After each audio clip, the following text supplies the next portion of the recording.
Welcome back to another reading and correcting with me, Kindar, the Tiger Writes, and Ty, the Tiger Supervisor.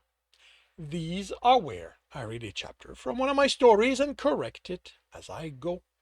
If you want to listen to these live, it's every Tuesday morning, 8 a.m. Eastern Time on Twitch and YouTube. And if you are looking to support me, that is on my Patreon. Today we are doing chapter 32 of Stepping Wild. Tibs planted the sword into the last snake's head and sliced it off the body. Murko's disgusted scream didn't make him feel better as he fell to a knee from exhaustion and the essence and blood he'd lost from his injuries. He had plenty of life essence left, but water also leaked out and that weakened him. He'd pulled in some from around as he walked, but without being able to put splint over the injuries, now that Furman had gotten wise to him doing that, he couldn't do it faster than he lost it. Murko's use of metal in her previous attack had saved Tibs. He'd run through it to finish the boss. It had cost him his armor and clothing, but among the cash he hadn't bothered emptying was one with pants and another with a shirt. If you can't make it out, Furman said dispassionately, and reminding him the run wasn't over, Murko still wins. He pushed to his feet. So long as nothing's changed since I cleared those halls, I'll be fine. Remaining vigilant was difficult, and quickly felt like wasted time when nothing happened, but he didn't trust Murko not to have talked Furman into making deadly changes. He collected the pants and shirt, leaving the tatters of his clothing behind once he changed into the rough worker's clothing. He made it to the exit without incident and considered the sword and shield as Furman opened the shelf holding his bracers. Can you keep them for when I come back? Why not keep them like you did before? I'm going to be gone for a while and I don't have a chest in my camp. I don't feel like burying them. You can reassure Murko that I'll be back. Why aren't you coming back once you're rested? A trunk on each side opened and revealed a space to take them. I'm heading back to the village before they think I died. Once they were stored, he put his bracers on. They think I'm a hunter, so a few days in the wilderness is fine. More than that, and I'll have to justify what I was up to. Joman's already stubborn about not believing anything I say. He stepped out and applied purity etching to his injuries. Is that one of the people there? The men I rescued from you. Is distrust how people react to being saved?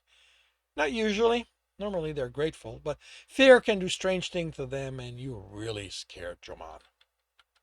At his camp, he gathered the skins and dug out the pins, studying how worn it now looked.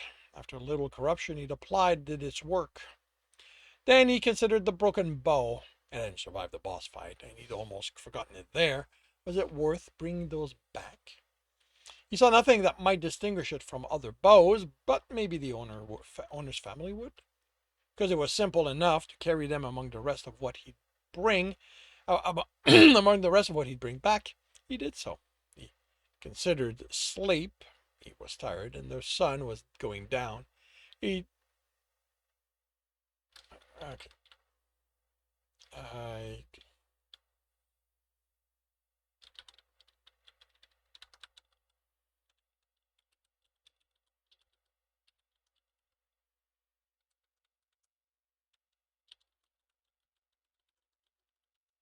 Even if he was tired and the sun was going down, he decided on sleep when he failed at rebuilding the etching over his brand.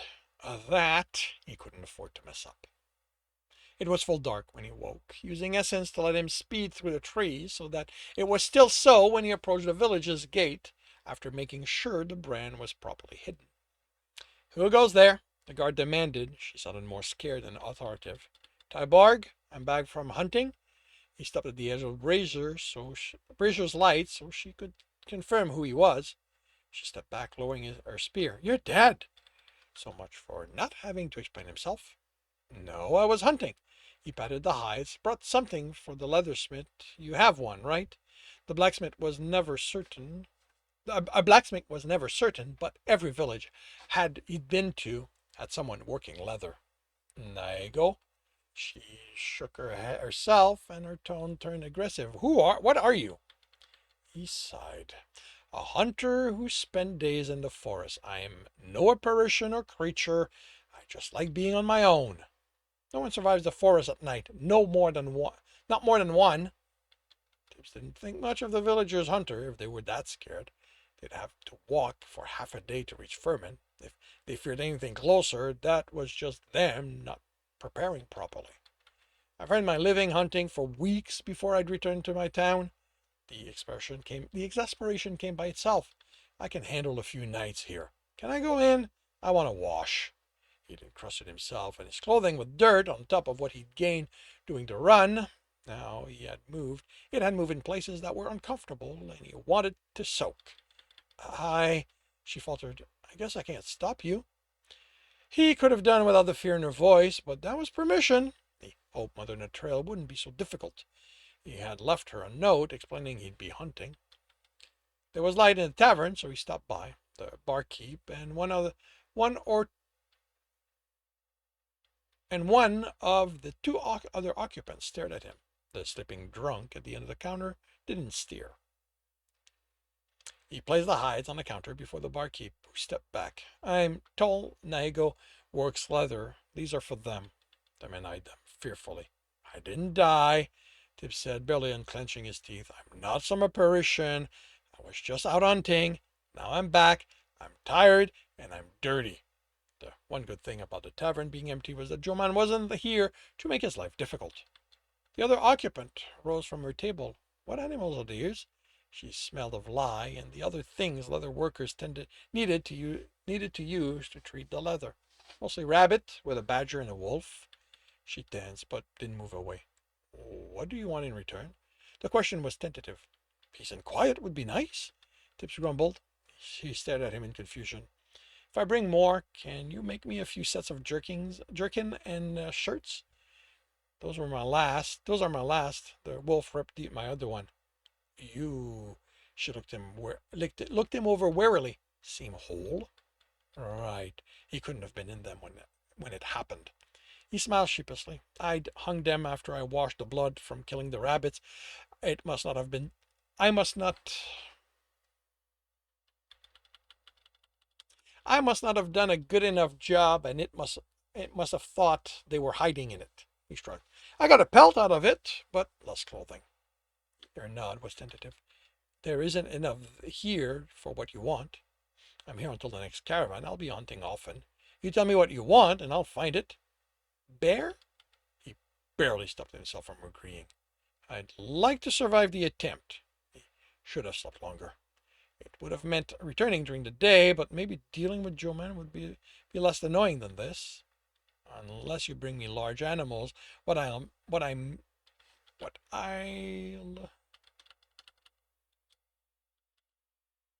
make you will be patchwork. He shrugged. I just need them to protect me from low branches and bramble. I don't care what it looks like. She reached for the skins and stopped. Can I? They're yours. He turned and stopped. You know what? She reached for the skin. I don't need this. She reached for the skin. Can I? They're yours. He turned and stopped. I'm forgetting. He unclipped the brooch and placed it on the counter. I found this partially buried. I figured it belonged to one of those who got lost in the forest. He added the bundle of bow pieces. Same with that, but I don't know if you'll be able to figure out whose it was broken like this. He laughed before the barkeep could comment, heading for the tub in Mother Natril's barn and a warm soak before sleep. Mother Natril chastised Tibbs for leaving in the night with nothing more than a scribble on paper as soon as she saw him the next morning. If he didn't tell her to her face next time he left. Okay, if he did tell her, if he didn't, that's a lot. If he didn't tell her to her face the next time he left her to do all the work, he could look for another place to stay. He promised to tell her next time, and was both annoyed at himself and amused. He'd taken for granted she'd know her letters. Too much time among scholars and merchants and books. Even when traveling with the caravans, other than the guards, those who'd interacted with the caravan master had to know letters and numbers, since the agreements on how the stay would be were always in writing. She fed him, then set him to work. 3 days. Tibs worked the farm for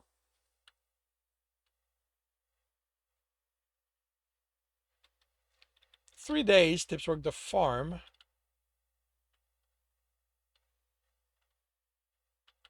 without his watchers. Without his watcher. They kept as far from him as the work allowed. If they needed to interact, it was with fear and apprehension. Then Joman was there, spying on him at the corner of the building. Tibbs decided that if the man didn't get bored and leave on his own, he'd have to do something about it. He stepped into the tavern early because this was when he knew Joman would be there. 3 more days. Tibbs had tolerated his presence at 3 more days. Tibbs had tolerated his presence at the edge of his work. Now he had enough. He stepped among the others, who hurried out of his way, and stopped before Joanne's table. It's time we talked. His woman looked at Tibbs fearfully. Then talk, the man replied, straightening triumphantly while his voice carried suspicion. It's best we have this talk without anyone listening in. The man smirked. You can tell me whatever you have to say before these folks. He shrugged his woman's hand off when she placed it on his. Tibbs leaned in and lowered his voice. You don't want us to have this conversation with them around. You've been telling them stories and making my life difficult, so I'm going to explain to you the consequences of your actions. His woman gasped. He hadn't meant to come off this threatening. I won't hurt him. I give you my word. His word didn't reassure her, but it was the best he could do. The best he had. Are you coming? He asked the man. Or do you want to keep doing this until I lose my patience and act instead of talk? This time she grabbed his hand as he stood, but he shook it off. Tibbs left the tavern with Joman in tow. The guard watched them, concerned, but didn't stop them. When Tibbs stepped off the path, Joman stopped. Afraid? No longer certain of the wisdom of his actions? As Tibbs expected, the men hurried to catch up. Wisdom had long ago stopped being something he listened to. The clearing he picked kept the village within his sense. He didn't expect anyone to come searching, but he wanted the warning if he was wrong. He sat at the foot of a large tree and waited. Joman stepped in and looked around, confused. He straightened and glared at Tibbs. This is where you want to talk? Tibbs wondered what the man had been imagining. What do you want? He asked, instead of satisfying his curiosity. Joman frowned. Tibbs had considered multiple ways to deal with the man. He could easily make him vanish the next time he followed Tibbs in the forest. He could use essence to make him doubt his senses, cause others to doubt him until nothing he said was trusted, until they thought he was daft. If he wanted to, Tibbs could make him daft. He didn't have mind as an element, but there were sickness of the head that affected how people thought. How little corruption in there until Joman couldn't think properly. But he didn't want any of those outcomes. Maybe this was Wood still affecting him, some remnant of when he channeled her. Not that it had happened with the other elements, or she had given him different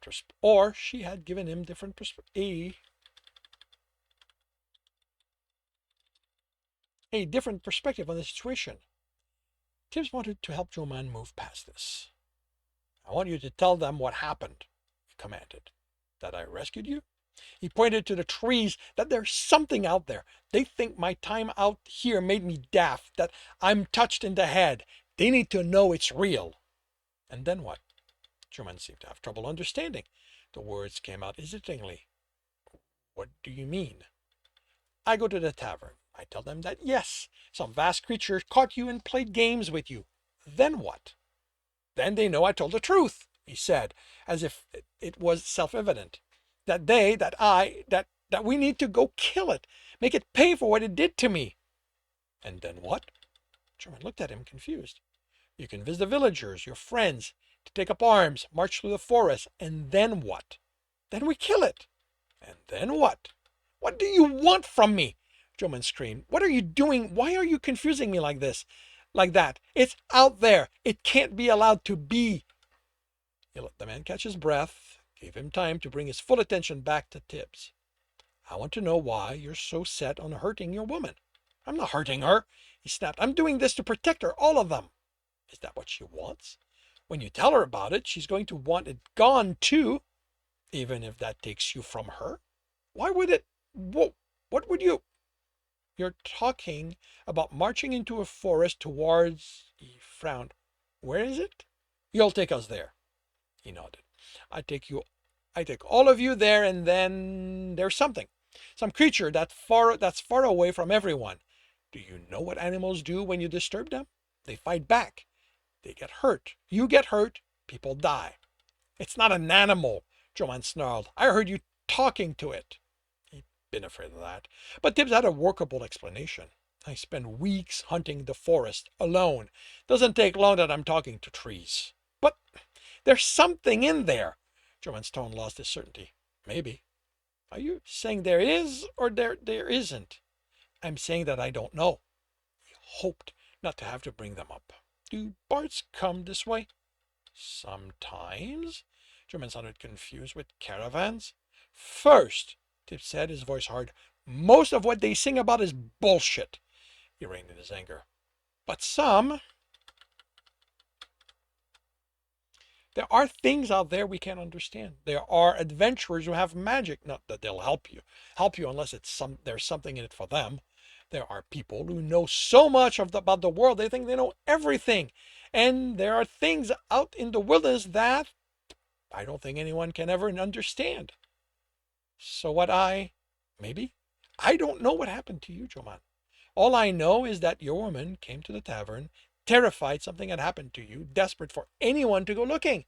I didn't want her to go on not knowing if there was a chance I could find something to tell her what had happened to you.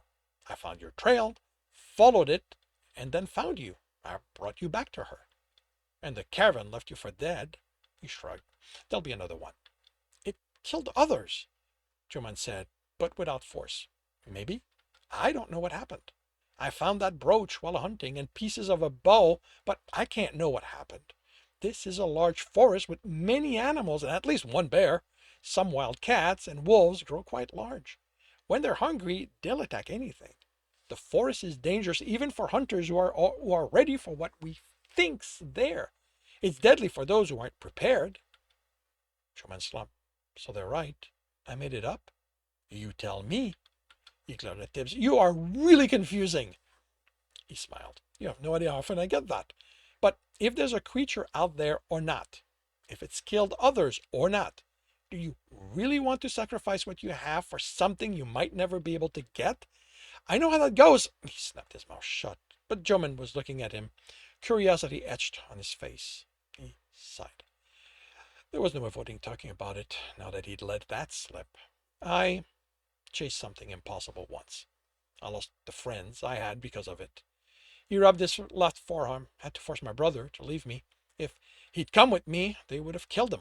I could have kept them. I still have. I could have kept them. Still have it all. But I couldn't stop chasing it. They tried to get me to stop, but I was obsessed with being right. I'd done too much already, so I couldn't fail. Not me. He looked at Joman. And here I am, alone. He shrugged. I can't stop you. If you're determined to find that creature, nothing I say will stop you. But please remember, you have people who don't want to lose you. You have a woman who loves you. You have friends. Don't throw them away just because you think there's something out there more important than them. There isn't. There is nothing more important than the people who care about you. Can you go back to them? He shook his head and forced himself to still the hand. But it is too big. I'll never be safe from them I'll never be safe for them to be around me. Not until I finish what I started. German stared at him in horror. You didn't stop? Ted shrugged. What else do I have left? That concludes chapter 32 of Stepping Wild. If you are enjoying this, please leave a like. If you want to know when the next chapter will be up, subscribe, and hit the bell. If you want to read this story, it is up for free on Royal Road. If you want to support me and read ahead of that for by about a dozen chapter, that is on Ream's story. And if you want to listen to these live, it's every Tuesday morning, 8 a.m. Eastern Time on Twitch and YouTube. Links are in the notes, and with that, I shall wish you a good day.